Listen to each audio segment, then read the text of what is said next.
तो गौतम बुद्ध के बारे में जो पिछले कब परसों पढ़ाए थे ना, है रिकॉल है सब रिकॉल है। तो चुनौती लग रहा है, याद है ना सब। इनके घोड़े का नाम क्या था? कंथक। इनके सारथी का नाम क्या था? छन्नन चन्नन कुछ भी चलेगा चलेगा। इन्होंने जो पहला उपदेश दिया वह किसको दिया? जो कहीं कहीं मल्लिक भी आएगा, भल्ली को जो है मल्लिक भी लिखा गया, तो इस तरह का अवान्तर दोष होगा। गौतम बुद्ध का व्रत तोड़ने के लिए किसने उनको खीर खिलाया था? किसने कहा था कि यह बहुत ही तेजोमय बालक है? किस घटना से गौतम बुद्ध को मध्यम मार्ग की प्रेरणा मिली?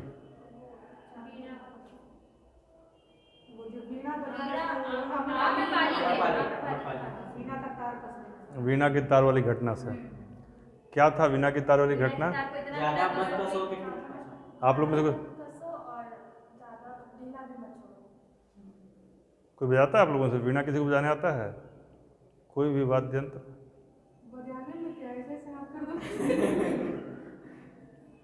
उसी तो आता लगा है उसमें, ये तो नहीं आने पे भी हो सकता है, आता में दूसरा चीज़ होता है ना। कोई भी हारमोनियम वगैरह कुछ बजाने नहीं आता है किसी को? इतना ऐसी पीढ़ी लोग कमजोर है आप लोग का? नहीं, किसी वाद्य यंत्र को या शास्त्रीय संगीत को जानना या कुछ भी ऐसा, यह बहुत ही अच्छा क्वालिटी है। पूछिए कैसे? क्योंकि इसमें आपके दिमाग के दोनों हिस्सों का एक साथ प्रयोग होता है। इसलिए जो संगीत वाले लोग हैं ना, वो देखिएगा कि यदि पढ़ाई लिखाई भी कुछ किए हैं तो बहुत अच्छा क्वालिटी का होता है, या जीवन दर्शन भी उनका बहुत अच्छा रहता है और दिमाग ऑलमोस्ट आपसे ज़्यादा एक्टिव रहता है। जैसे हारमोनियम बजाएगा तो कैसे हाथ चलता है पता है? एक हाथ ऐसे ऐसे चलता है और एक हाथ ऐसे ऐसे। चला के दिखाइए अपना, एक साथ कीजिए। नहीं चलेगा, चला के दिखाओ। ये ऐसे ऐसे, फिर हम लोग का क्या होगा? हम लोग का दोनों हाथ में रहेगा ना, हम भी उसी कैटेगरी में हैं घोड़ाई में। तो हम जैसे मान लीजिए दोनों हाथ चलाना है तो दोनों ऐसे ऐसे चलेगा। अब ये ऐसे और ये ऐसे चलेगा, बहुत मुश्किल है। यही कंट्रोल है आपका लेफ्ट ब्रेन पर और राइट ब्रेन पर। लेकिन हम लोग ऐसे यूनिवर्सिटी से पढ़े हैं, BHU से, जहाँ की कुलगीत को लिखने वाला कवि न होता है। हमारे यहाँ कुलगीत को लिखा था वैज्ञानिक ने, पता ही होगा आप लोगों को। BHU का कुलगीत लिखा है किसने? शांति स्वरूप भटनागर ने, वर्ल्ड फेमस साइंटिस्ट। तो विज्ञान जब चरम पे पहुंचता है तो वह कला बन जाता है, और कला जब चरम पे पहुंचती है तो वैज्ञानिक हो जाती है। दोनों का एपिटोम है, जेनिथ है, हाईएस्ट पॉइंट है। नहीं तो दो वर्ड सीखा आप लोगों ने, कौन सा? एपिटोम और जेनिथ। जेनिथ का उल्टा क्या होता है? हाँ, इंग्लिश में बोलिए। जेनिथ का उल्टा होता है नादिर, NADIR। और जेनिथ और एपिटोम के पैरेलल एक वर्ड बताइए। एक्सट्रीम तो नेगेटिव सेंस में है। पिनैकल, पिनैकल ऑफ ग्लोरी नहीं कहते हैं, यानी कि एकदम सर्वोच्च स्थिति, एपेक्स। हमने कहा था ना कि 3 शब्द हिंदी के और 3 शब्द इंग्लिश के आप लोग लिखिए, ताकि आपकी क्वालिटी मजबूत हो लिखने का, बोलने का, है ना। आप बजाते हैं, हारमोनियम बजाते हैं, तबला। तो रोम जब जल रहा था तो कौन बांसुरी बजा रहा था? नीरो। बहुत बढ़िया जवाब। ये बहुत पुरानी कहावत है, रोम जब जल रहा था तो नीरो बांसुरी बजा रहा था। पॉलिटिकल साइंस में आप पढ़िएगा आगे जाके। बांसुरी बजाना मतलब नहीं कि एग्जैक्ट बांसुरी ही लेके बजा रहा था, चैन में था। आज जो आप लोगों को पढ़ाएंगे ना, वो बड़ा टिपिकल बुद्धिज्म है, जो सिद्धांत है। क्योंकि जो सतही चीज़ें वो हर जगह मिलती है, सिद्धांत मिल तो जाएगा, समझ में नहीं आएगा। तो वो आज आप लोगों को समझाने का प्रयास करेंगे। जैसे उस दिन कहानी बताया, वो लगभग आप लोग को याद है नहीं? ज्ञान का प्रतीक कौन सा चिन्ह है? और चरणों से क्या पता चलता है? नहीं, चरण से ज्ञान की प्राप्ति हो गई, मतलब कि वो केवल निर्वाण। महापरिनिर्वाण का प्रतीक क्या है? स्तूप। इन सबको याद कर लीजिए, टिपिकल 1 नंबर का क्वेश्चन यही सब आता है, ठीक है ना। तो आप बताइए, चाहे आप तीनों में से कोई बता सकता है, कश्मीर के किस वन में चौथी बौद्ध संगीति हुई थी? कुंडल वन। कौन बोला? साक्षी। ठीक है। बुद्ध के पंचशील सिद्धांत का वर्णन किस उपनिषद में मिलता है? Very good. छांदोग्य। किसको भारत का आइंस्टीन कहा जाता था? Very good. बुद्ध की जातक कथाएं किस किताब में वर्णित है, संकलित है? सुत्त पिटक। सुत्त पिटक में। किस किताब को बौद्ध धर्म का एनसाइक्लोपीडिया कहा जाता है? सुत्त पिटक को ही। बुद्ध के 3 नाम बताओ, सिद्धार्थ छोड़ के। बुद्ध प्राइमरीली किताबों में बुद्ध को 3 नामों से संबोधित किया गया है। एक बुद्ध, दूसरा तथागत और तीसरा शाक्य मुनि। बुद्ध, तथागत और शाक्य मुनि। तथागत और शाक्य मुनि, वो वाला उस दिन का तो आपको लगभग सब याद ही है कहानी। अब यहाँ से शुरू करते हैं इनके दर्शन वाले पार्ट को। हमने 63 को फाइनल मानिए। हाँ वही ठीक है। कन्फ्यूजन रहता है लेकिन इनमें ज़्यादा कन्फ्यूजन नहीं है, ज़्यादा कन्फ्यूजन महावीर में है। 540 और 599। देखिए, बौद्ध दर्शन एक नास्तिक दर्शन है। 4 आर्य सत्य इसके मूल आधार हैं। ठीक है, 4 आर्य सत्य इसके मूल आधार हैं। अब एक सवाल अलग से लिख लीजिए वहीं पर स्टार बना के, कि इन आर्य सत्यों की विस्तृत व्याख्या, इनका डिटेल पता चलता है महावग्ग में। महावग्ग, कहीं कहीं महावग्ग जो किताब है उसको लिखा जाता है महापरिनिर्वाण सूत्र, ऐसे लिखते हैं महावग्ग एवं सूत्र। हाँ, मतलब कुछ यह भी कहा जाता है उसको। और सुत्त को कहीं कहीं सुत्त लिख देगा, तत् संयुक्त, क्योंकि यह पाली और उसके प्राकृत के बीच का फर्क है, संस्कृत और पाली का फर्क है। तो जो सूत्र है ना, वो जब इसको लिखा जाएगा अवर्ट इसमें पाली में, तो ये त संयुक्त हो जाएगा, तो ये ऐसे लिखा जाएगा त और त। जैसे चक्र जो है संस्कृत में है, पाली में जाएगा तो क्या हो जाता है? चक्क। अब भोजपुरी में आएगा तो चक्का हो जाएगा। हाइब्रिड है, तो वही हाइब्रिड मतलब क्या, कुछ और मिक्स हो गया, दैट इज हाइब्रिड, संकर हिंदी में कहेंगे। तो पहला आर्य सत्य लिखिए, क्या है पहला आर्य सत्य? संसार दुखों से परिपूर्ण है, the world is full of sorrow. दूसरा आर्य सत्य क्या है? लिखिए दूसरा आर्य सत्य, दुख समुदय, इसको बोलते हैं दुख समुदय। समुदय, सम जोड़ उदय, दुख समुदय, दुख समुदय। इसमें आगे और जोड़ लीजिए कि दुख जो है अकारण नहीं है। इसी में दुख जो है अकारण नहीं है, यह सकारण है, यानी इसका रीजन है, इज नॉट विदाउट रीजन। ठीक है ना। अब इसी में आगे कोई पूछता है कि कारण क्या है, किसी से पूछेगा ना कि दुख अकारण है सकारण, क्या कारण है गुरुजी? तो बोले अज्ञान, तुम्हारी अज्ञानता ही इसका मूल कारण है। सारी कहानी बताएंगे। उसके सेंटर में एक बात समझ लीजिए कि यदि एक लाइन में बौद्ध धर्म को समझना हो तो क्या है, ये समझ जाएगा तो बाकी सब समझ में आता रहेगा। तो बाकी जैसे हिंदू धर्म यदि बात करेंगे तो कहते हैं कि हमारे अंदर जो है मोक्ष मिल जाए। मोक्ष क्या है? चरम लक्ष्य क्या है? मोक्ष है, मतलब जीवात्मा का परमात्मा से मिलन, यही ना मोक्ष है। यानी हम लोग जो क्या है, जीवात्मा है, और जो अदृश्य सबसे ऑलमाइटी पावर है वो क्या है? परमात्मा है। तो हम जाके वहाँ मिल जाए तो क्या कहेंगे? यही मोक्ष है। तो मोक्ष को उसी को तो मोक्ष कहते हैं। तो मोक्ष जो है, जैसे आप उसमें मिलिएगा तो आप एकाकार हो जाइएगा, फिर आपका फिर से जन्म नहीं होगा। बहुत लोगों को तो मोक्ष का रियल टर्म बता दीजिएगा तो बोलेगा हम मोक्ष नहीं चाहते हैं। आजकल इतने लोग भौतिकवादी हो गए हैं कि उनको मोक्ष नहीं चाहिए।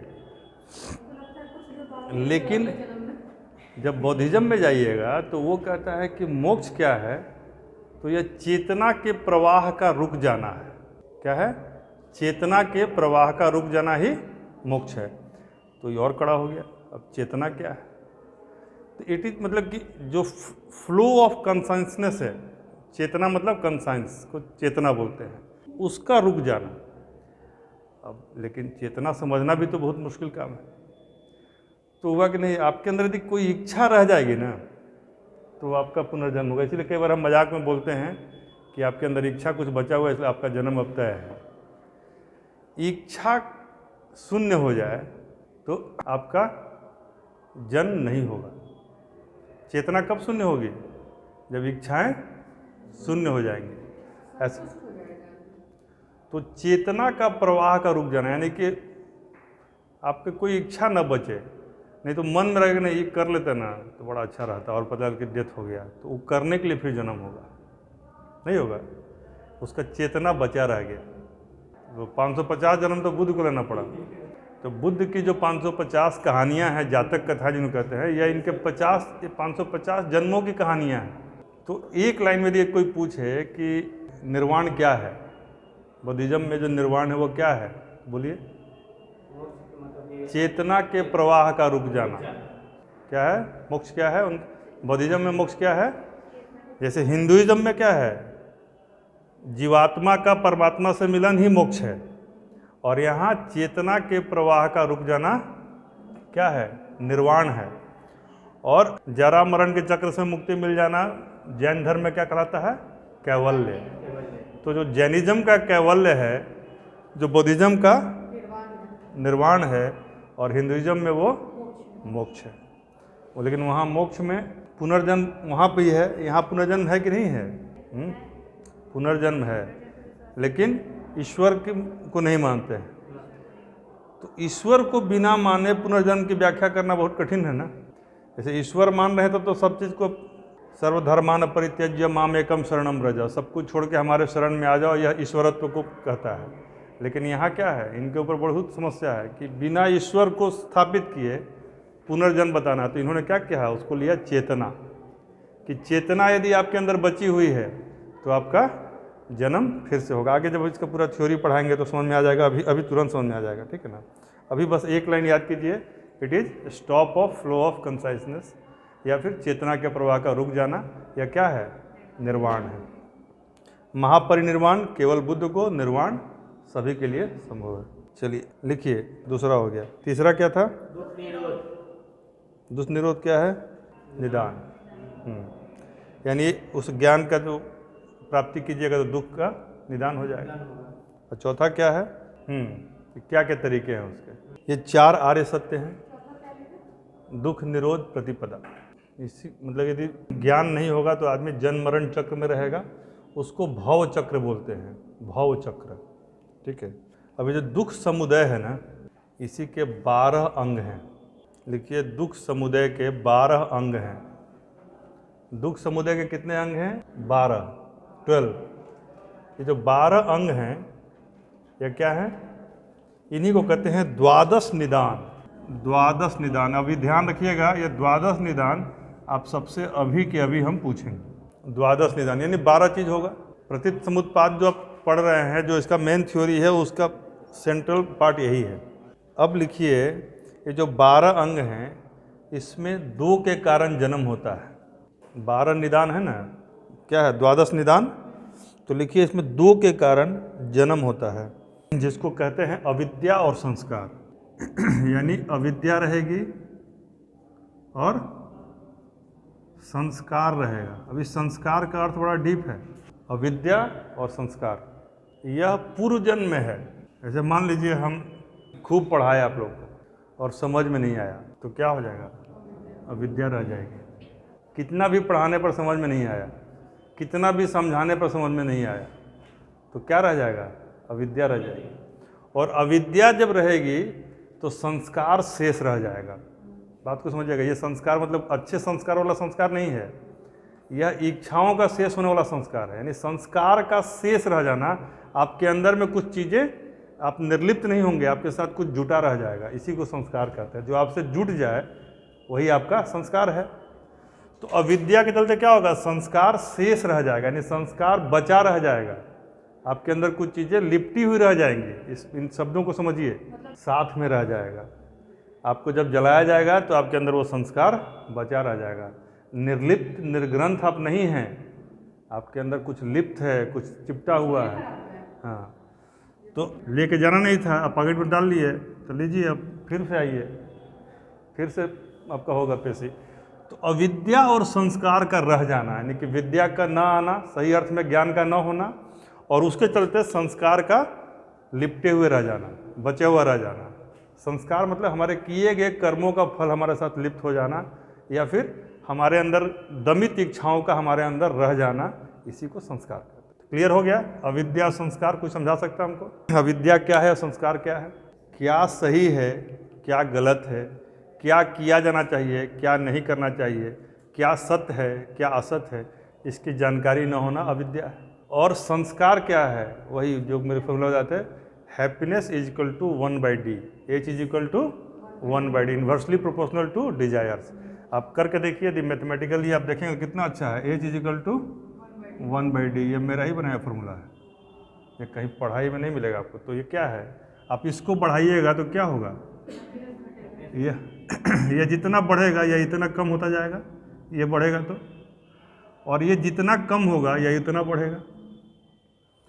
यदि ये 0 पे आ जाए तो क्या हो जाएगा, H is equal to 1/0, that is अनंत, इन्फाइनाइट। नहीं, संभव नहीं है, लेकिन उसके पास भी जाइएगा तो टेंड्स टू हो जाएगा इन्फाइनाइट, लिमिट लग जाएगा तब भी। तो ये जितना कम होगा ना, शून्य होगा तो संस्कार भी शून्य हो जाएगा। ये जब शून्य होगा तो संस्कार भी शून्य हो जाएगा, आपके अंदर संस्कार लिप्त नहीं रहेगा। संस्कार मतलब कर्मों का प्रभाव से आप मुक्त हो जाइएगा, इच्छा के लिबास से मुक्त हो जाइएगा। ठीक है, तो ये दो जो चीज़ें हैं, द्वादश निदान में 2 आपको याद हो गया, याद हो गया 2, यानी इन्हीं के चलते पुनर्जन्म होता है। क्लियर? चलिए आगे आइए। अब हाँ, विभेद न कर पाना, ज्ञान का न होना, और ज्ञान एक व्यापक टर्म है। 2 चीज़ें हैं जो फ्यूचर टेंस से संबंधित है द्वादश में से, ये 2 तो हो गया। अब 2 आएगा, एक है जाति और एक है जरा। जाति और जरा डबल ज है, यानी कि अविद्या संस्कार के बोलते 2 आदमी का जन्म हुआ, किसी का जन्म होने के बाद जो उसको करना चाहिए वो किया, तब तो इसमें नहीं आएगा वो। लेकिन यदि नहीं किया तो उसका फिर जन्म तय है, तो उसको क्या कहा जाएगा, जाति कहा जाएगा। और जरा जो है उसके जस्ट पहले की स्थिति है, मरण। जैसे ये दोनों था तो आदमी का जन्म हुआ, जन्म होने के बाद उसको 8 तरह के रूपों से गुजरना है, 8 तरह की चीज़ों से गुजरना है। वो 8 को सही ढंग से पालन किया तब तो ठीक है, तब तो ये नहीं आएगा। लेकिन यदि वो 8 को नहीं पालन किया तो उसका जाति और जरा आएगा, यानी कि उसकी मृत्यु होगी और उसका पुनर्जन्म होगा। जाति मतलब फिर से जन्म, पुनर्भव। ऊपर लिखवाए थे, जन्म ग्रहण करने को जाति कहते हैं, यानी उसका अगला जन्म तय है। बुढ़ापा, जरा मतलब बुढ़ापा, ये द्वादश निदान में 11वां 12वां एलिमेंट है, भविष्य में होने वाला। ऐसे ये पूर्व काल का है, भूतकाल से संबंधित है, और ये दोनों भविष्य काल से संबंधित है। बाकी जो बच गया, कितना बच गया अब, 8, यह वर्तमान काल से। जरा का लिखिए, जरा का अर्थ है बुढ़ापा, इसी को कहीं कहीं विनाश भी कहते हैं। जरा मतलब विनाश। ठीक है, अब आइए बाकी में 8 में। अब 8 जो बच गया ना उसको लिख लीजिए। 4 याद हो गया, समझा सकते हैं। जाति मतलब पुनर्जन्म संभव है, और जरा मतलब बुढ़ापा मृत्यु से संबंधित है। यानी कि जब ये बीच वाला जो 8 स्टेप आप फॉलो नहीं कीजिएगा तो ये दोनों स्टेप के चक्कर में पड़ जाइएगा। वैसे नहीं कीजिएगा तब भी एक तो ये तो आएगा ही, जरा तो आएगा ही, जाति नहीं होगा। चलिए, तो बाकी बीच का लिखिए। देखिए विज्ञान, तीसरा स्टेप देखिए, विज्ञान नाम रूप,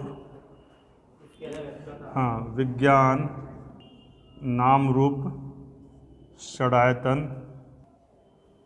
ठीक है, षडायतन, षड मतलब 6 आयतन। फिर लिखिए स्पर्श वेदना तृष्णा, स्पर्श वेदना तृष्णा उपादान और भव। यदि ऐसे लिखें, विनाश श्वेत्री श्वेत और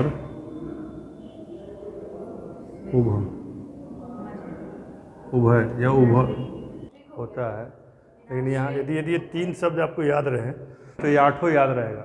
वी से क्या हुआ, ना से, स से, स्व से स्पर्श, वे से, त्रि से, उ से, भ से। 8 याद हो गया? तो विनाश श्वेत उभय याद हो गया? आप लोगों को समझ में आया सूत्र? सबके पहले अक्षर को ले लीजिएगा तो एक सूत्र बन जा रहा है। ऐसा बहुत सारा सूत्र आप बना सकते हैं, कई बार हम आपको बना के दिखाते हैं, कई बार आप खुद से बना सकते हैं। तो बाकी को तो समझ भी गए थे, इसको थोड़ा समझ लीजिए। हैं, लिखिए, अविद्या तो क्लियर हो गया है, संस्कार भी क्लियर हो गया है। तीसरा लिखिए विज्ञान। देखिए, व्यक्ति अपने पूर्व जन्म के कारण माता के गर्भ में आता है और चैतन्य को प्राप्त करता है। चैतन्य मतलब किसी चीज़ को समझने की क्वालिटी, चैतन्य।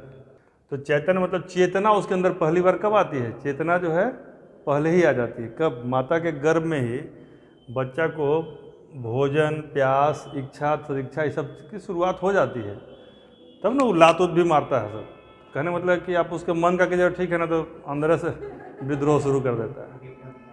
ठीक है, और आदमी पूरा खुश होता है, भाई लात खाए। तो पहली बार बच्चा से लात खा के आदमी खुश हो जाता है। कहने का मतलब है उसके अंदर चेतना विकसित होती है, और चेतना का विकास ही विज्ञान कहलाता है। माता के गर्भ में बच्चे के अंदर क्या है? इंद्रिय। और चेतना क्या है? चैतन्य क्या है? तो इंद्रिय और विषय। थोड़ा सा टेक्निकल टर्म्स है ये सब। इंद्रिय मतलब आपके जितने भी सेंस ऑर्गन्स हैं वो डेवलप करते हैं उसके अंदर ही। और विषय क्या है? यानी जिन चीज़ों की हमें इच्छा है उनको विषय कहते हैं। विषय समझ आया? ये सब्जेक्ट नहीं है, ये इच्छाओं को विषय कहते हैं। यानी इंद्रिय किस चीज़ की कामना करती हैं? विषयों की। इंद्रिय मतलब हमारी जो भी कर्मेंद्रिय हैं, ज्ञानेंद्रिय हैं, इन सबको इच्छा क्या है? विषय की। तो गर्भस्थ शिशु के अंदर चैतन्य या चेतना का विकास होता है, और वो चेतना जो है इंद्रिय और विषय से परिचित होती है पहली बार। इसी को विज्ञान कहते हैं। क्लियर है? कोई समझा देगा? ऑनलाइन में समझाए कोई कि विज्ञान से आप क्या समझे? ठीक है, यानी कि माता के गर्भ में शिशु आया और उसको पहली बार भोग की जानकारी हो गई। भोग मतलब हमारा इंद्रिय क्या है और उसका विषय क्या है, मतलब किस विषय पर वो आसक्त होगा, किससे वो अनुरक्त होगा। ठीक है, चलिए दूसरा लिखिए। विज्ञान के बाद नाम रूप। नाम रूप जो है इसमें बेसिकली इसका भी 5 भाग हो जाता है। ठीक है ना, लेकिन उतना डिटेल मत जाइए, फिर खचपच हो जाएगा। सिंपल में लिखिए, ये शारीरिक धर्म है। बस बेस्ट है। तो नाम रूप में लिखिए। देखिए यहाँ नाम रूप से आपको समझ में नहीं आएगा, नाम का अर्थ समझ लीजिएगा, समझ में आ जाएगा। बौद्धिज्म में नाम इज इक्वल टू आत्मा। अनात्मवादी दर्शन होने के बावजूद भी नाम मतलब, तो जो आप हमारे सिद्धांतों में आत्मा समझते हैं वो वहाँ क्या समझेंगे? नाम। ठीक है, तो लिखिए, गर्भ क्षण से लेकर, गर्भ के समय से लेकर, क्षण मतलब गर्भ के समय से लेकर शारीरिक और मानसिक अवस्थाओं की रचना को ही नाम रूप कहते हैं। यानी बच्चा गर्भ में आ गया और उसका अब क्या हो रहा है? पहले क्या हुआ? उसके अंदर इंद्रियों का विकास हुआ। अब उसके तमाम जो है क्षितिजल पावक गगन समीरा टाइप की चीज़ें उसके साथ जुड़ रही हैं, उसके आत्मा का विकास हो रहा है। आत्मा का आ जाना क्या कहलाएगा? नाम रूप कहलाएगा। समझ में आ रहा है? चेतना नहीं आया उसके अंदर, इंद्रिय का बोध आया, चैतन्य आया, यानी जिंदा हुआ। चैतन्य को सिंपल वर्ड में कहेंगे तो क्या हुआ? जैसे कि एक लोथड़ा है मांस का, तो उसके अंदर चैतन्यता नहीं है, लेकिन चैतन्य जो होगा वो जिंदा कहलाएगा। तो जिंदा हुआ तो बच्चा को देखिएगा, बच्चा आते ही वो थोड़ा धर्म क्या है, ईश्वर क्या है, जगत क्या है, ऐसा सोचता है। भूख क्या है, प्यास क्या है, क्या खाना, ये सब चक्कर में पड़ता है। तो वो उनका कहना है बुद्धिज्म का कि यह जन्म के बाद की अवस्था नहीं है, जन्म के पहले की ही अवस्था है। गर्भस्थ शिशु के अंदर ही इंद्रियों का बोध हो जाना, जो अभी पुनीत ने कहा, यही विज्ञान है। और नामरूप क्या है? उसका धीरे धीरे जो विकास होता है, जैसे क्षितिजल पावक गगन समीरा टाइप का, और उसके आत्मा का विकास होता है, उसको क्या कहते हैं? नाम रूप। लिखिए, नाम रूप में 5 स्कंद होते हैं। इसीलिए तुम बच रहे थे, कोई बात नहीं, बोल देते, जिसको जरूरत हो लिख लीजिए। नाम रूप में 5 स्कंद। मान लीजिए कहीं पूछ दे कि 5 स्कंद में कौन नहीं है, फिर भी सुनने में क्या जाता है, जब सवाल आ गया तो 5 स्कंद होता है। तो 5 स्कंद, कहीं पूछ सकता है कि पंच स्कंद क्या होता है, तो लिखिए, संज्ञा, वेदना, संस्कार, विज्ञान और रूप। इसी में आता है पंच स्कंद रूप। पंचस्कंद, बोलिए आप लोग, पंचस्कंद क्या क्या है? संज्ञा, वेदना, संस्कार, विज्ञान और रूप। ठीक है ना। अब इसका डिटेल जाइएगा तो फिर फिलॉसफी का सब्जेक्ट लेना पड़ जाएगा। ठीक है ना। चलिए अब लिखिए अगला, षडायतन। लिखिए षडायतन। 5 इंद्रिय आप लोग समझते हैं कौन कौन सा इंद्रिय है? बताइए 5 इंद्रिय कौन कौन सा है? 5 इंद्रिय हैं, उसमें मन को जब जोड़ देते हैं तो षडायतन बन जाता है। देखिए 5 इंद्रिय प्लस मन बराबर षडायतन। अब ये बच्चा जो है पहली बार जन्म लेता है, मतलब अभी तक इसका सारा हिसाब किताब कहाँ चल रहा है? गर्भ में चल रहा है। इंद्रिय बन गया, आत्मा बन गया, उसमें मन का भी आ गया। अब मन का जब आएगा तभी बेचारे का जन्म होगा। तो जन्म होगा तो सबसे पहले क्या होगा? बाह्य वातावरण से यह संपर्क में आएगा। तो बाह्य वातावरण से जो संपर्क में आएगा ना, इसी को कहते हैं स्पर्श। बाहरी दुनिया से संपर्क। ठीक है। अब अभी तक जो मैगलन बनता फिर रहा था, अभी क्या बन जाएगा? Vasco D gamma. बाह्य वातावरण से इसका संपर्क हो गया। किसका? उस बच्चे का जो जन्म ले रहा था। इसी संपर्क या संयोग की अवस्था को स्पर्श कहते हैं। और यदि इसकी व्याख्या कीजिएगा तो यह विषयों की अनुभूति है। विषयों की अनुभूति का पहला अवसर है। बच्चा तो बहुत मस्ती में था कि ये वो हो रहा है, लेकिन अचानक जब बाहर आया तो उसको जब बाहर संपर्क में आया तो यहीं पर उसको तुरंत बहुत, मतलब बोलेगा नहीं लेकिन समझ में आएगा कि ठंड है, गर्मी है, कोलाहल है, शोर है, तमाम तरह के सुख हैं और दुख हैं। तो वहीं पर वो समझ जाएगा कि इस सब चीज़ में सुख है और इस सब चीज़ में दुख है। तो उसको जब अंदर लाया जाएगा, एकदम ठंड है तो बजा के हीटर के पास, तो रिलैक्स फील करेगा। तो उसको पहली बार विषय का ज्ञान होगा, सब्जेक्ट्स उसको समझ में आएगा, वो मैटर ये है। और तब उसको समझ में आएगा कि हमारा जन्म हुआ कहाँ पर है, गरीब के घर जन्म हुआ है कि अमीर के घर जन्म हुआ है। I have been born with the silver spoon और नॉट। तो यहीं से उसके विषय का जानकारी स्टार्ट हो जाएगा। लोग सोचेगा कि समझता कब है, लेकिन समझना अभी से ही शुरू हो जाएगा उसका। ठीक है। चलिए फिर नेक्स्ट आएगा, जब वो जन्म ले लिया, विषय का ज्ञान हो गया, तो अगला क्या है? उपादान। वेदना तो शब्द से ही क्लियर है। वेदना देखिए बौद्धिज्म में है ना, जिस चीज़ से सुख होता है उसी चीज़ से दुख होता है। बौद्धिज्म में कहा गया ना कि दुख है, दुख का कारण है और दुख का निदान है। तो गुरु जी से पूछा शिष्य कि भाई तो सुख कैसा है? मतलब सुख है 3 तरीके का, वो भी सुख है। एक दुखमयी सुख, एक द्वंद्वात्मक सुख और एक दुखात्मक सुख। इस तरह का 3 तरह का होता है। तो द्वंद्वात्मक सुख को पूछा, ये तुम्हारे हिसाब से सुभद्र होगा कोई? सुभद्र पूछा कि भाई ये द्वंद्वात्मक क्या होता है? तो वही होने लगी बरसात जल रहे हैं हम। नहीं है, बरसात में तो जलना चाहिए, लेकिन होने लगी बरसात और जल रहे हैं हम, ये क्या है? द्वंद्व है। आपस में ये मेल नहीं ना खा रहा है। खुजली हुआ है आपको तो घाव हुआ है, और घाव सूख रहा है, अंदर में कीड़ा है। कीड़ा मतलब है जो भी कहिए, जर्म्स कहिए, बैक्टीरिया कहिए, कीड़ा है, और आप उसको पूरा नोच रहे हैं। लेकिन शुरू में तो आप नोचे कष्ट के चलते, बाद में आनंद न लगा और धर के रगड़ दिए। तो यह क्या है? सुख में। जो दुख से शुरू हुआ वो परिणत किस में हो गया? सुख में। मतलब जीवन में जितनी चीज़ों को आप सुख समझते हैं ना, बेसिकली वो दुख का ही मैनिफेस्टेशन है। जैसे कि आप जैसे मान लीजिए आपको लग रहा है कि शादी करना बहुत बड़ा सुख है। कई लोगों को लगता है शादी करने के बाद जो संकट शुरू होता है सामान्य दुख है। कितना आदमी मतलब जहाँ है वहीं पड़ा हुआ 2 दिन तक। मतलब हम तो बता रहे हैं, हम एक बार हॉस्टल में परीक्षा देने के बाद शुक्रवार की रात को सोए और पूरा का पूरा शनिवार सोते हुए निकाल दिए। संडे को जब उठे तो हमको लगा कि अगले दिन उठे हैं, मतलब शनिवार को। मालूम चला कि नहीं, आज रविवार है। आप कल दिन भर सो रहे थे, कोई आपको डिस्टर्ब नहीं किया। परीक्षा खत्म हुआ, बाकी सब लोग रिलैक्स थे।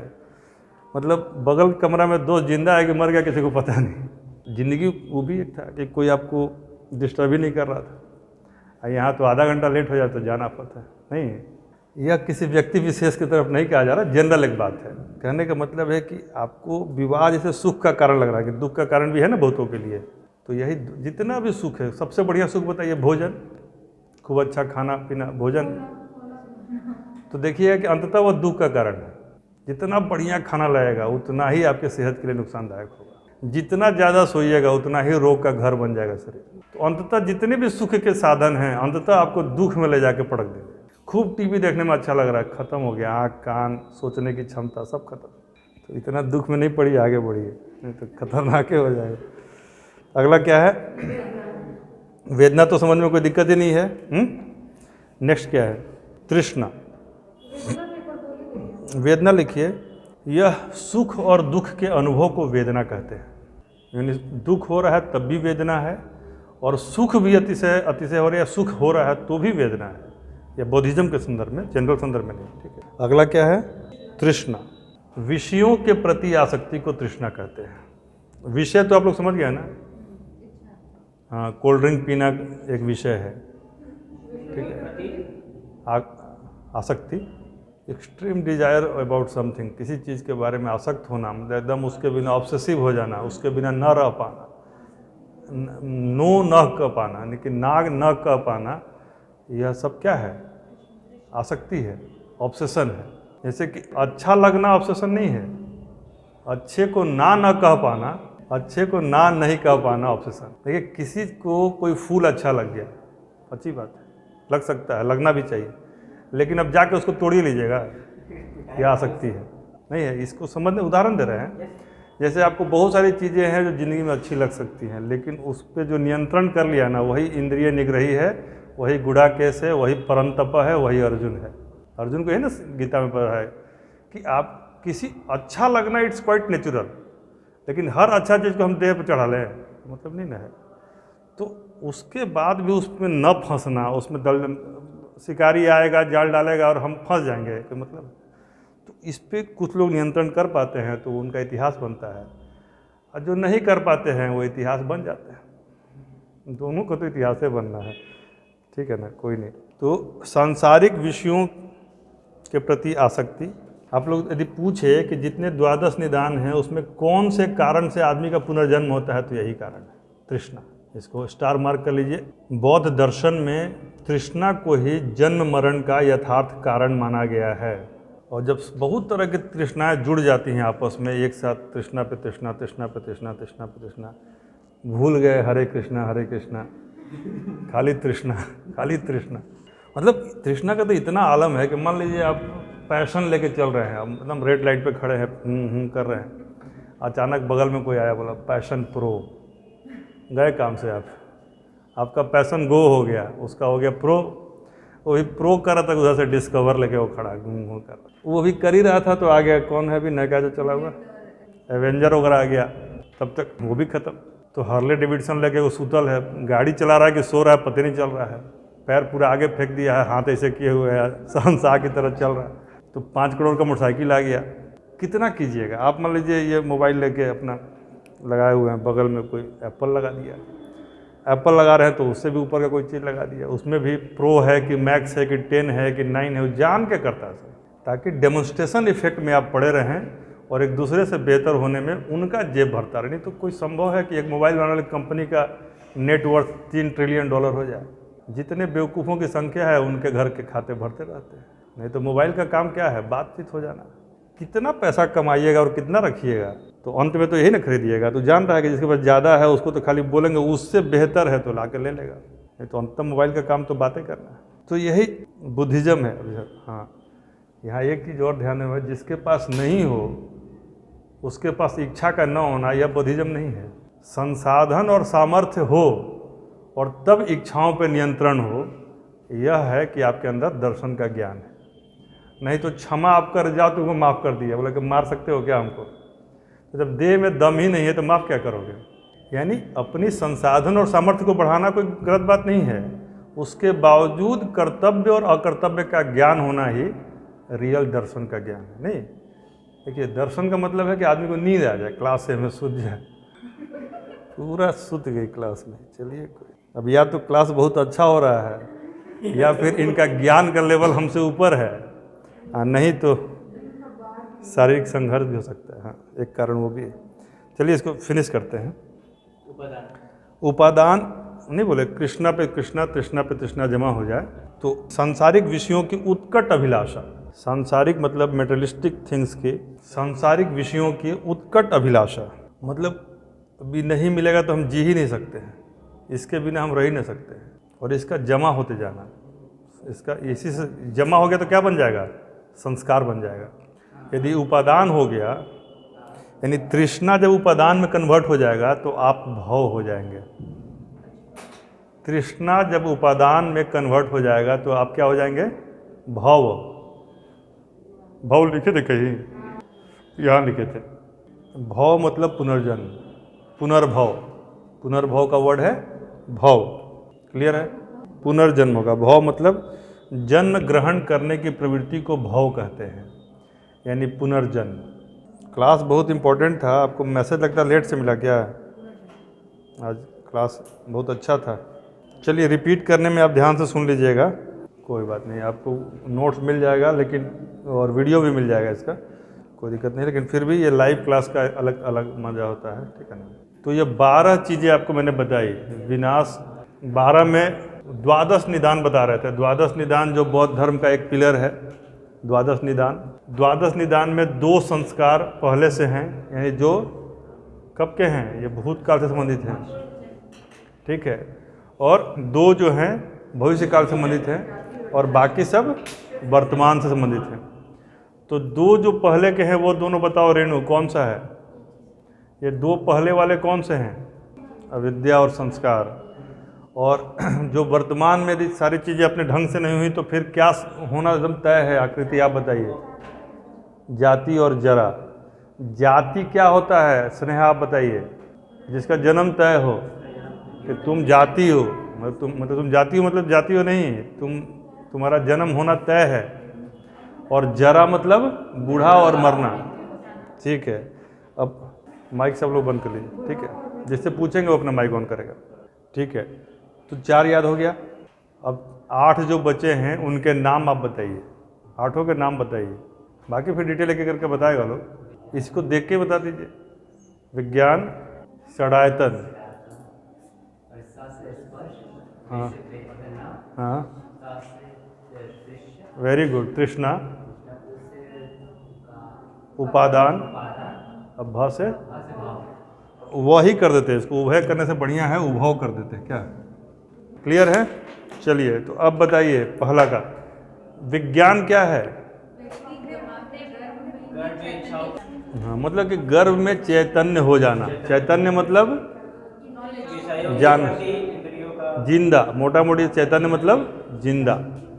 और विषय और इंद्रियों का ज्ञान, मतलब अच्छा बुरा का ज्ञान नहीं, विषय और इंद्रिय का ज्ञान, ठीक है। उसके बाद क्या है? नाम रूप। नाम रूप में क्या होता है? पंचस्कंध का निर्माण, पंचस्कंध का निर्माण और आत्मा का प्रवेश। हाँ, ठीक है। पंचस्कंध, और पंचस्कंध क्या है? संज्ञा, वेदना, संस्कार, विज्ञान और रूप। ऐसे इसका भी डिटेल बहुत है।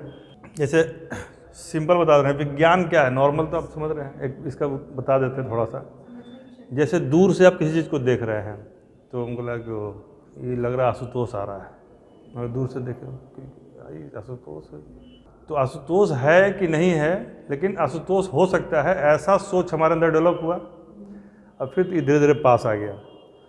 तो यदि आशुतोष हुआ तो भी हमको ज्ञान हो जाएगा आशुतोष ही था, और नहीं हुआ तो भी नहीं होने का ज्ञान हो जाएगा। तो इसी को विज्ञान कहते हैं, यानी संदेह से शुरू होता है और सत्य पर समाप्त, और इस सब में सहायता करता है। चलिए, तो पंचस्कंध याद रखिएगा। पंचस्कंध किसका पार्ट है? विज्ञान का, ठीक। नाम रूप का, नाम रूप का। फिर षडायतन। षडायतन क्या है? तो नाम रूप के समय पंच इंद्रिय का विकास तो हो चुका है, लेकिन अब केवल मन बचा है। तो षडायतन में क्या होता है? पंच इंद्रिय प्लस मन पूरा विकसित हो जाता है, षडायतन, ठीक है। उसके बाद स्पर्श। जो गर्भस्थ शिशु है, अभी देखिए ये तीनों चल गया, विज्ञान, नाम रूप, षडायतन, ये सब गर्भ में चल रहा है। लेकिन यह प्रेजेंट काल में है, ध्यान रखिएगा, ये भूतकाल का नहीं है। प्रेजेंट में है लेकिन यह प्रत्यक्ष में नहीं है। यह प्रेजेंट में है, वर्तमान में है, लेकिन प्रत्यक्ष आंखों के सामने नहीं है। अब यहाँ से क्या हो रहा है? स्पर्श, यह प्रत्यक्ष में आ गया। बच्चे का स्पर्श हुआ बाह्य वातावरण से, क्या हो गया? यह स्पर्श हो गया।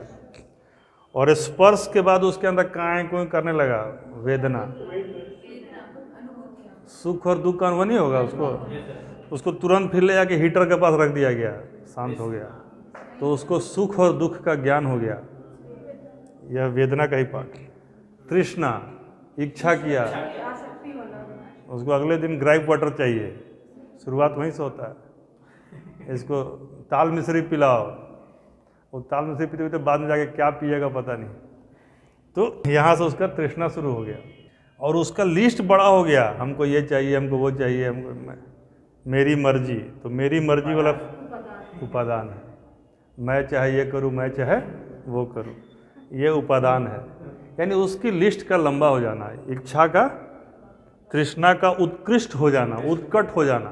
तब आदमी कहता है कि भाई तुमको तो बचाने का बहुत प्रयास किए, लेकिन तुम इतना न इच्छा पैदा कर लिए कि भव यानी पुनर्भव, एक जन्म लेके फिर आओ, अगला जन्म में तुम्हारा देखा जाएगा। तो अब क्या आप लोग निराश हो जाए कि ज़िंदगी में किसी चीज़ की इच्छा नहीं रखेंगे? माँ बाप खुद देखेंगे, बोले तुम कौन हो, मेरा जन्म किस लिए हुआ है? तो तुम्हारा जन्म में बेकार हो गया है, जन्म लेके तुम ऐसा ऐसा बात कर रहे हो। यदि सब लोग बुद्धिज़्म को समझ ले, मर्म को समझ लें, तो पता लगा कि कोई माँ नहीं, कोई बाप नहीं, कोई भाई नहीं, कोई बंधु नहीं, कोई पत्नी नहीं, कोई सखा नहीं, कोई मित्र नहीं, है कि नहीं? जो है सब इस दुनिया में आया है क्या, अपना रोल दिखाने के लिए, अपना अपना रोल प्ले करने के लिए। तो नहीं, सब कीजिए। थ्योरी जो मानवीय थ्योरी कहती है, और आप लोग इसमें अपना एड ऑन कर सकते हैं चाहे तो। तीन भुंजी था, मैंने एक क्लास में कहा था, जब उपनिषद पढ़िएगा तो उसमें इसका निराकरण दिया गया है कि जब भी भोग कीजिए तो यह मान के कीजिए कि हमको जिंदा रहने के लिए जितना चाहिए वो हम कर रहे हैं, और बाकी जो है त्याग पूर्वक कीजिए, अंश छोड़िए दूसरे के लिए। तब ना अलग अलग तरह का यज्ञ बताया गया कि जानवर को भी खिलाइए, चींटी को भी खिलाइए, चिड़िया को खिलाइए, आपसे जो कमज़ोर है उसको भी कीजिए। ये नहीं कि 16 कपड़ा पहन के चल रहे हैं, बगल में कोई एकदम ठंड के मारे मर रहा है, अपना कोट खोल कर डाल दीजिए उसके ऊपर। नहीं, तो ये हो गया 12 का नाम, 12 का काम क्लियर है। चलिए आगे आइए, लिखिए प्रतीत समुत्पाद। प्रतीत समुत्पाद, आर्य सत्य हम रिपीट नहीं किया, आर्य सत्य तो आप लोगों को क्लियर ही था, कोई दिक्कत है। प्रतीत समुत्पाद लिखिए, यह कर्मवाद की स्थापना करता है, बौद्ध धर्म का मुख्य सिद्धांत है। प्रतीत समुत्पाद, प्रतीत लिख दे क्या है? प्रतीत समुत्पाद यह कर्मवाद की स्थापना करता है और यह बौद्ध धर्म का मुख्य सिद्धांत है। प्रतीत का अर्थ है किसी वस्तु के होने पर, मुख्य सिद्धांत है किसी वस्तु के होने पर, और समुत्पाद का अर्थ है दूसरी वस्तु की उत्पत्ति। दोनों को जोड़ देंगे तो क्या हो जाएगा? किसी वस्तु के होने पर दूसरे वस्तु की उत्पत्ति होती है। If one thing happens then that followed by next happening. ठीक है, किसी वस्तु के होने पर, प्रतीत मतलब किसी वस्तु के होने पर, और समुत्पाद होता है दूसरे वस्तु की उत्पत्ति। तो दोनों को जोड़िएगा तो क्या हो जाएगा? किसी वस्तु के होने पर दूसरे वस्तु की उत्पत्ति होती है, यानी कि कोई कार्य है तो उसका जरूर कोई ना कोई कारण है। हाँ, उपादान कारण, जैसे हाँ, जैसे लिखिए जीवन के सारे कार्य जैसे जन्म, मरण, दुख, सुख, ये सब कार्य कारण सिद्धांत पर आश्रित हैं। बौद्ध धर्म में निर्वाण मतलब कहा गया है दीपक का बुझ जाना। इसको कोई समझा सकता है? दीपक का बुझ जाना मतलब क्या हुआ? मृत्यु हो जाना, दीपक का जो लौ जल रहा है, नहीं, फ्लो ऑफ कंसाइसनेस, उसका रुक जाना, यानी इच्छाओं की, तृष्णाओं की समाप्ति, और तृष्णाओं की समाप्ति से दुख रूपी दीपक बुझ जाता है। इच्छाओं एवं तृष्णाओं की समाप्ति से दुख रूपी दीपक बुझ जाता है। ये बहुत हद तक देखिएगा तो जो बुद्ध का जो अनासक्त कर्म भावना है वह गीता का निष्काम कर्म योग है। गीता में जिसको निष्काम कर्म योग कहा गया, यहाँ पर क्या कहा गया? अनासक्त कर्म भावना। गौतम बुद्ध ने क्या कहा? अनासक्त कर्म ऐसा कीजिए जिसमें आपकी आसक्ति न रहे। ये नहीं कि अब किसी का मदद कर दिए तो फिर इंतज़ार कर रहे हैं। हमारे समाज में सबसे बड़ा विद्रूप क्या आया है कि हम यदि किसी को एक बार घर बुला के खाना खिला दिए तो अगले ही सेकंड या उसको खिलाते समय ही ये सोचने लगते हैं कि अगली बार ये कब खिलाएगा। इससे खराब तो कोई प्रवृत्ति उसको मत खिलाइए, ऐसे बढ़िया। जब खिलाते समय ही आप सोच रहे हैं कि इससे भी एक बार खाना है, ठीक है। चुगली करना, किसी के पास गए, कोई बातचीत किया, वो बोला कि भाई देखो सब काम करना, उससे मत कहना। गारंटी है कि पहला उसी से कहाएगा। अब वो आदमी वहाँ से उठ कर सीधे वहीं जाएगा, उसमें टैग लग गया ना, उससे मत कहना, मतलब उसी से तो कहना है। तो ये हो गया चुगली। या फिर इसे आहत करने वाला शब्द नहीं बोलना चाहिए, अच्छा भी हो तब भी नहीं बोलना चाहिए, क्योंकि कहीं ना कहीं आप अपना आहत कर लीजिएगा। खास करके देखिए घर में जैसे जो बहू सब है ना, सास से पूरा क्रोधित है या परेशान है, सास को जान लिया कि बच्चे को बहुत मानती है, बस धके टटरा दिए, बच्चा को डांट दिया। अपने ही बच्चे को डांट रही है, गलत नहीं है, सुधारने के लिए डांट रही है, लेकिन सास के सामने डांट दीजिए तो क्या है, वो अनादर है कहीं ना कहीं, तो उसमें भी संकट आता है। तो मृदु भाषा का प्रयोग लिखिए, मृदु भाषा का प्रयोग, सत्य का प्रयोग, प्रिय का प्रयोग, धर्म सम्मत वाणी का प्रयोग, कुछ भी लिख सकते हैं। मृदु, सत्य, प्रिय और धर्म सम्मत। मृदु, सत्य, प्रिय और धर्म सम्मत वाणी का प्रयोग, ये क्या कहलाएगा? सम्यक वाक।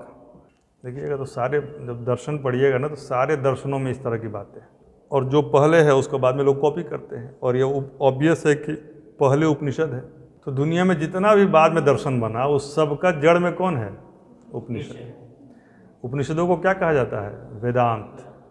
वेद का अंतिम पाठ है वेदांत। वेदांत में सब कुछ है। यदि उपनिषद पढ़िएगा तो एकदम लगा करे, तो कोई भी मतलब प्राचीन ये जो वेस्टर्न थ्योरी वाले हैं वो लोग भी सब वहीं से है। मनसा सत्यम वदनीयम, वत्सा सत्यम करणीयम, लोकहितम मम करणीयम, क्या है? उपनिषद में कहा गया है। सत्यमेव जयते कहाँ कहा गया? उपनिषद में कहा गया। जितना भी आप अच्छा वाक्य देखिए, सब अच्छे सेंटेंसेज उपनिषद से लिए गए हैं, ठीक है। चलिए, सम्यक तीसरा क्या है? सम्यक कर्मांत, कर्म, हाँ वही चीज़ है। पाप कर्मों का त्याग। तो पाप कर्म क्या क्या है? 3 पाप कर्म बताइए। हिंसा, पहला पाप कर्म हिंसा। दूसरा पाप कर्म झूठ, हाँ चोरी, चोरी भी पाप है। हाँ, अस्ते, अस्ते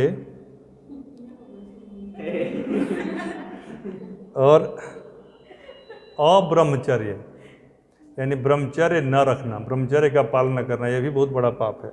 यानी इंद्रिय निग्रह का अभाव, कंट्रोल ओवर वर्ल्डली थिंग्स, इंद्रिय निग्रह का। ये मतलब ऐसा नहीं है कि ब्रह्मचर्य केवल लैंगिक संदर्भ में मत समझिए, इच्छाओं पर नियंत्रण भी ब्रह्मचर्य के दायरे में ही आता है, यानी इंद्रियों पर नियंत्रण।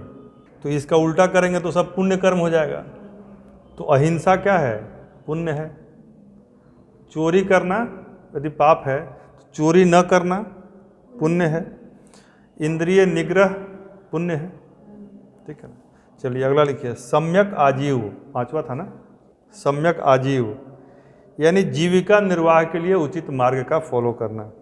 देखिए इतने पुराने समय में भी यह कहा गया, भाई क्या क्या मार्ग निषिद्ध हैं, तो पूछ देगा यदि कभी डीप जाके कि गौतम बुद्ध ने किन चीज़ों को अच्छा जीविका निर्वाह नहीं कहा था, तो लिख लीजिए।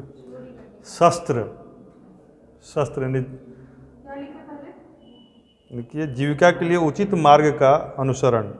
बौद्ध ग्रंथों में 5 प्रकार के व्यापार को उचित नहीं कहा गया है। पहला व्यापार है हथियार का व्यापार, निषिद्ध व्यापार। क्या क्या है? पहला है शस्त्र का व्यापार, दूसरा निषिद्ध मार्ग है, आजीविका के निषिद्ध मार्ग, रोके हुए मार्ग जिन पर नहीं जाने के लिए कहा गया है। पहला हो गया शस्त्र, दूसरा हो गया प्राणी का व्यापार, ह्यूमन ट्रैफिकिंग, प्राणी का व्यापार, आदमी की खरीद बिक्री। तीसरा है मांस का व्यापार, अभी कोई फॉलो करेगा इसको? मांस का व्यापार, देखिए हर गली पे मांस से मांस हो गया है। चौथा है मदिरा का व्यापार, और 5वां है विष यानी जहर का व्यापार। चलिए कोई नहीं, छठा लिख लीजिए, मतलब इसमें छठा नहीं, 5वां जो है विष का व्यापार, विष मतलब जहर। चौथा है मद्य यानी कि शराब का, मदिरा, मदिरा और उस तरह का, गांजा, चरस, अफीम, कोकीन, हीरोइन, स्मैक, जितना कुछ मतलब उसमें मध्य लिखा गया जिससे उन्माद पैदा हो। ठीक है। छठा लिखिए, सम्यक व्यायाम। इसमें मन और शरीर दोनों के लिए व्यायाम बताया गया है। इससे क्या होगा, सम्यक स्मृति डेवलप होगी। अगला लिखिए, सातवां, सम्यक स्मृति। आप लोग बताइए तो सम्यक स्मृति क्या हो सकती है? किस चीज़ की मेमोरी को सम्यक स्मृति कहा जाएगा? यही तो नहीं है इसमें। बौद्धिज्म में सम्यक स्मृति का मतलब है कि हमेशा ध्यान रहे कि जो है वो खत्म होने वाला है। समझा? यही सम्यक स्मृति है। सांसारिक नश्वरता का सदैव स्मरण रहे। संसार एक दिन खत्म हो जाएगा, आप भी एक दिन खत्म हो जाइएगा, आपके माँ बाप भी खत्म हो जाएंगे। इसका ज्ञान, जो कुछ भी सुख दे रहा है यह भी खत्म हो जाएगा, और जो कुछ भी दुख दे रहा है वह भी खत्म हो जाएगा। इसलिए एक nothing is permanent, nothing is eternal. ठीक है। तो एक ऐसा सेंटेंस है जो हम कई बार क्लास में बोले भी हैं कि सुख में बोलिएगा तो दुख होगा, और दुख में बोलिएगा तो खुशी होगी। इस सेंटेंस का नाम है this will also pass away. यह भी गुजर जाएगा। अब खूब बढ़िया रसमलाई खा रहे हैं, यह भी गुजर जाएगा, तो उसका भी टेस्ट कड़वा हो जाएगा। और यदि भूखे हैं तो लगे यह दिन भी गुजर जाएगा, कुछ दिन का कष्ट है, फिर सवेरा आएगा, वह सुबह कभी तो आएगी। ठीक है ना। तो सम्यक स्मृति क्या है? एक निगेटिव सम्यक स्मृति है कि जो है वो मतलब नश्वरता का ज्ञान रहे, इटर्नल नहीं है। दूसरा, जिन चीज़ों का सम्यक ज्ञान आपको हो गया है उसको भूले नहीं, पॉजिटिव तरीके से। जैसे मान लीजिए आपको बहुत सारी चीज़ों का ज्ञान हो जाएगा समय के साथ साथ, तो अपने अच्छे ज्ञान को बचा के रखना भी सम्यक ज्ञान है, और जो नश्वरता का एहसास होना भी सम्यक ज्ञान है। दो एलिमेंट हो गया ना। एक हो गया निगेटिव को जिंदा रखना कि जो ये चीज़ ख़त्म हो जाएगा, इसकी मेमोरी, और एक है कि जो अच्छे गुण या ज्ञान आपने ग्रहण किया उसको जिंदा रखना। ठीक है। अगला क्या है? सम्यक समाधि। सम्यक समाधि, चित्त को पूर्ण रूपेण एकाग्र करना। चित्त की एकाग्रता से क्या लाभ होता है? हाँ, प्रज्ञा का विकास होता है। प्रज्ञा मतलब विजडम। चित्त की एकाग्रता से ओवरऑल भगवान बुद्ध के मार्ग को क्या कहते हैं? मध्यम मार्ग कहते हैं। इसको कहते हैं मध्यम प्रतिपदा। लिखिए, सारांशतः भगवान बुद्ध के मतों को समेकित तौर पर मध्यम प्रतिपदा कहते हैं, मध्यम मार्ग कहते हैं, मिडिल पाथ कहते हैं। बौद्धिज्म अपने बाद आने वाले मैक्सिमम दर्शन के लिए, यानी फिलॉसफीज के लिए बेस बनाता है। बुद्ध के बाद जितने भी दर्शन आए उस सब के लिए कौन बेस बनाया? बुद्धिज्म। ज्ञान को मध्यम मार्ग या मध्यम प्रतिपदा कहते हैं। मध्यांतिक निकाय भी कहते हैं, लेकिन हमको लगा शब्द कड़ा हो जाएगा। मध्यांतिक निकाय, 3 वर्ड है, मध्यम मार्ग, मध्यम प्रतिपदा और मध्यांतिक निकाय। नहीं, मध्यांतिक, मध्यांतिक, ये ज और झ, मध्यांतिक ऐसे होता है, मध्यांतिक निकाय। बौद्ध धर्म में त्रिरत्न की संकल्पना है। त्रिरत्न को क्या, कौन कौन आया? भी तभी यूपीएससी में आया था। त्रिरत्न से क्या समझते हैं? इसमें कौन त्रिरत्न में शामिल नहीं है? तो लिखिए, शील, समाधि और प्रज्ञा। त्रिरत्न क्या है? त्रिरत्न बौद्ध धर्म का त्रिरत्न, जैन का नहीं, जैन में अलग आएगा। शील, समाधि और प्रज्ञा।